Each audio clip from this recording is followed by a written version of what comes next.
हे friends, मैं हूं आपकी दोस्त नेहा और लेकर आई हूं आपके लिए फिर से एक न्यू वीडियो। आज की इस वीडियो में हम बात करेंगे बीएड नोट्स में हम पढ़ने वाले हैं शिक्षा के और जो रूप रह गए थे हमारे वो सारे, और अभी तक जितनी भी वीडियो मैंने इस बुक की अपलोड की हैं वो सभी आपको वीडियो के डिस्क्रिप्शन में आई बटन में उसका लिंक मिल जाएगा, वहाँ से आप जाकर देख सकते हैं। तो जो लोग भी वीडियो फर्स्ट टाइम देख रहे हैं, welcome to my sociology notes channel, जहाँ पर आपको मिलती हैं सोशियोलॉजी नोट्स और BEd notes related proper course की वीडियो। तो वीडियो अगर पसंद आती है तो प्लीज़ फ्रेंड्स कमेंट करके ज़रूर जाया करिए और वीडियो को लाइक कर दिया करिए, क्योंकि लाइक और कमेंट्स का कोई पैसा नहीं लगता है।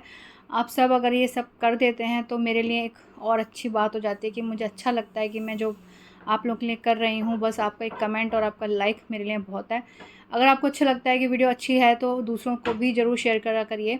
तो चलिए स्टार्ट करते हैं अपनी आज की वीडियो। तो हमारी आज की वीडियो में हम बात करेंगे व्यक्तिगत और सामूहिक शिक्षा। तो शिष्यों की संख्या के आधार पर शिक्षा को दो रूपों में विभाजित किया गया है, व्यक्तिगत और सामूहिक शिक्षा। नंबर 1, व्यक्तिगत शिक्षा, इंडिविजुअल एजुकेशन। व्यक्तिगत शिक्षा वह शिक्षा है जिसमें शिक्षक एक समय में एक ही बालक को पढ़ाता है। इस प्रकार की शिक्षा में बालक की रुचियों, क्षमताओं, योग्यताओं को ध्यान में रखकर शिक्षण विधियों को प्रयोग किया जाता है। मनोवैज्ञानिक दृष्टि से यह शिक्षा बड़ी उपयोगी है, परंतु इसमें बालक का सामाजिक विकास नहीं हो पाता। जैसे कि हम होम ट्यूटर लगा देते हैं बच्चों के लिए, घर पे बच्चों को इसलिए एक टीचर पढ़ाने के लिए आता है, उस टाइप से। लेकिन बच्चा अगर बच्चों के साथ बैठकर पढ़ता है तो उसको औरों से भी कि भाई उसने ये कर लिया हमें भी करना चाहिए, उसने ऐसा पढ़ लिया तो हमें भी पढ़ना चाहिए, उस हिसाब से वो जल्दी जल्दी कैच करता है चीज़ें। नंबर 2 है सामूहिक शिक्षा, यानी कि ग्रुप एजुकेशन। इसमें एक समय में शिक्षक अनेक बालकों को पढ़ाता है। विद्यालय में कक्षा के रूप में यह शिक्षा दी जाती है। इसमें सामाजिक गुणों का विकास होता है। इसमें बालक को वास्तविक जीवन के लिए तैयार किया जाता है। इसमें अपेक्षाकृत व्यय भी कम होता है, परंतु इसमें बालक की योग्यता, रुचियों और रुझानी का कोई ध्यान नहीं रखा जाता है। ठीक है,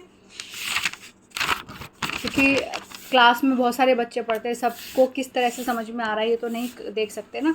नेक्स्ट है हमारा सकारात्मक और नकारात्मक शिक्षा, यानी कि पॉजिटिव एंड नेगेटिव एजुकेशन। शिक्षण विधि के आधार पर शिक्षा को दो रूपों में विभक्त किया गया है, सकारात्मक और नकारात्मक शिक्षा। सकारात्मक शिक्षा यानी कि पॉजिटिव एजुकेशन। सकारात्मक शिक्षा वह शिक्षा है जिसमें बच्चे की शैक्षिक उपलब्धियों को धनात्मक पुनर्वलन के द्वारा प्राप्त किया जाता है। इस शिक्षा के द्वारा बालक अपने स्वयं के अनुभव में नहीं सीखता है, स्वयं के अनुभव से नहीं सीखता है, बल्कि विभिन्न माध्यमों जैसे माता पिता, शिक्षक आदि के द्वारा ही उसे यह ज्ञान प्रदान किया जाता है। इस शिक्षा में बालकों की पूर्व निश्चित तथ्यों का, आदर्शों जैसे सदा सत्य बोलो, धर्म का पालन करो आदि का ज्ञान कराया जाता है, जिसमें बालक को बिना किसी अनुभव और तर्क के स्वीकार करना पड़ता है। इस शिक्षा का सबसे बड़ा गुण यही है ना, कि बच्चे को हम सिखाते हैं नो बेबी ये गाली नहीं दो, नो बेबी गंदे काम नहीं करो, नो बेबी ये नहीं करो। तो बच्चों को पेरेंट्स से ये चीज़ें मिलती हैं, नो बेबी यहाँ मत जाओ आप गिर जाओगे, या आप ऐसा झूठ नहीं बोलना, आपको कोई बात बुरी लगी हमें सीधे आके बताना। हम ऐसे पेरेंट्स बच्चों को बताते हैं ना, कि इसके द्वारा बच्चे अपने बड़ों के अनुभव और आदर्शों को आसानी से स्वीकार कर लेते हैं, परंतु इसका एक दोषपूर्ण पक्ष यह भी है कि इसमें शिक्षा द्वारा किया गया ज्ञान स्थायी नहीं होता, तब बच्चा सही और गलत के मध्य अंतर करना स्वयं नहीं सीख पाता। नेक्स्ट है नकारात्मक शिक्षा, यानी कि नेगेटिव एजुकेशन। वह शिक्षा जिसे बालक स्वयं अपने अनुभव से प्राप्त करता है नकारात्मक शिक्षा कहलाती है। इसे नकारात्मक पुनर्वलन भी कहा जाता है। इस शिक्षा के द्वारा बच्चे अपने स्वयं के अनुभवों से तथ्यों की खोज करते हैं और आदर्शों का निर्माण करते हैं। इस प्रकार की शिक्षा में अध्यापक तथा माता पिता केवल एक मार्गदर्शक के रूप में भूमिका निभाते हैं।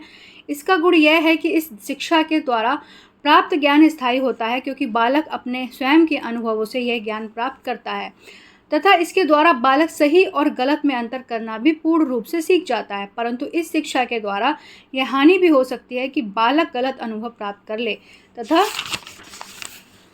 सही मार्गदर्शन ना मिलने पर बालक गलत दिशा की ओर भी बढ़ सकता है। इसके अतिरिक्त बालक स्वयं के अनुभव द्वारा सही निर्णय ले सके, यह भी आवश्यक है। नेक्स्ट है हमारा प्रत्यक्ष व अप्रत्यक्ष, डायरेक्ट एंड इनडायरेक्ट एजुकेशन। प्रत्यक्ष शिक्षा यानी कि डायरेक्ट एजुकेशन। प्रत्यक्ष शिक्षा उसे कहते हैं जिसमें शिक्षक और बालक एक दूसरे के सामने होते हैं तथा शिक्षक पूर्व निश्चित योजना के उद्देश्य के अनुसार बालकों को ज्ञान प्रदान करता है। इसके अंतर्गत अध्यापक के व्यक्तित्व का प्रभाव बालक पर प्रत्यक्ष रूप से पड़ता है, इसीलिए इसे प्रत्यक्ष शिक्षा कहते हैं, यानी कि डायरेक्ट एजुकेशन मिल रही है।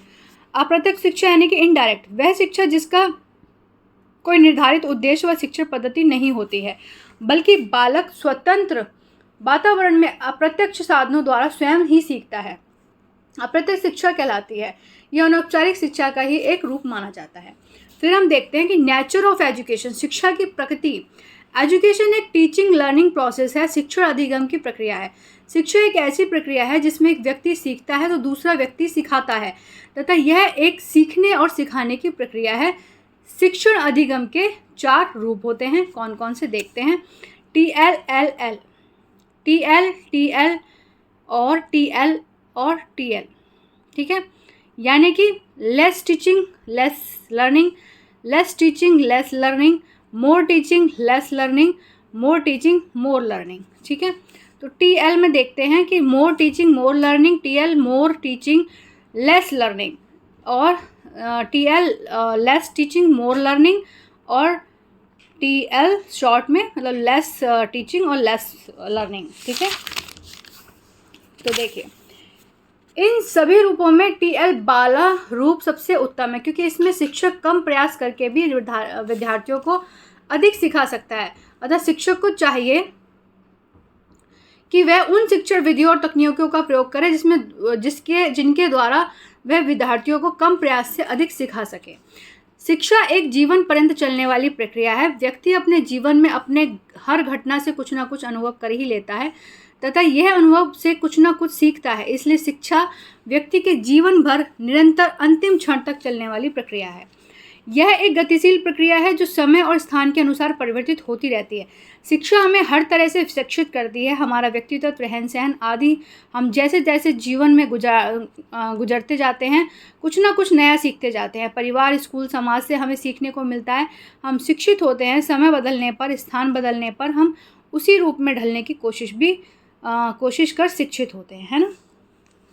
नेक्स्ट पॉइंट है हमारा 3rd कि शिक्षा एक ऐसी प्रक्रिया है जो व्यक्ति और समाज के मध्य संबंध स्थापित करती है। शिक्षा द्वारा व्यक्ति, बालक स्कूल कॉलेज जाते हैं जहां हर तरह के संस्कृति सभ्यता के लोगों से हमारा मिलना जुलना होता है, जिससे हम सामाजिक संबंध स्थापित करते हैं और समाज में रहने के रहन सहन को सीखते हैं। आपने देखा स्कूल में पंजाबी, मोमडन, हर तरीके के लोग आते हैं, जिससे हर तरीके का कल्चर बच्चा सीखता है ना। अगर वो उनके फ्रेंड बन जाते हैं तो उनके घर भी जाते हैं, जिससे उसको उनके कल्चर का भी पता लगता है और अपने कल्चर भी वो दूसरों को सिखाते हैं, है ना। नेक्स्ट, शिक्षा एक सुधार की प्रक्रिया है जो व्यक्ति की सोचने समझने की शक्ति और उसके व्यवहार में सुधार करके उसे समाज और देश की योग्य बनाती है। नेक्स्ट, शिक्षा एक समायोजन की प्रक्रिया है जो व्यक्ति को उस योग्य बनाती है कि वह समाज, परिवार और देश के साथ आसानी से समायोजन कर सके। नेक्स्ट 6, शिक्षा एक उद्देश्यपूर्ण प्रक्रिया है। शिक्षा एक ऐसी प्रक्रिया है जो हमारी संस्कृति और रीति रिवाजों को एक पीढ़ी से दूसरी पीढ़ी तक हस्तांतरित करती है ताकि उसका संरक्षण हो सके। शिक्षा व्यवहार में परिवर्तन की एक प्रक्रिया है। शिक्षा एक सामाजिक प्रक्रिया है जो सभ्य बनाकर हमें समाज में रहने योग्य बनाती है, ठीक है। नेक्स्ट पॉइंट है हमारा, शिक्षा एक ऐसी प्रक्रिया है जो व्यक्ति को आत्मनिर्भर बनाने में सहायता देती है। शिक्षा एक क्रमगत प्रक्रिया है जो विभिन्न रूपों में निरंतर चलती रहती है। शिक्षा बालक सर्वांगीण विकास करने में सहायक है। शिक्षा एक ध्रुवीय और त्रिध्रुवीय प्रक्रिया है, ठीक है। तो नेक्स्ट हमारा चैप्टर यहाँ पे शुरू हो जाता है शिक्षा के उद्देश्य यानी कि एम ऑफ एजुकेशन। तो नेक्स्ट चैप्टर की वीडियोस हम नेक्स्ट वीडियो में देखेंगे इसकी वीडियो।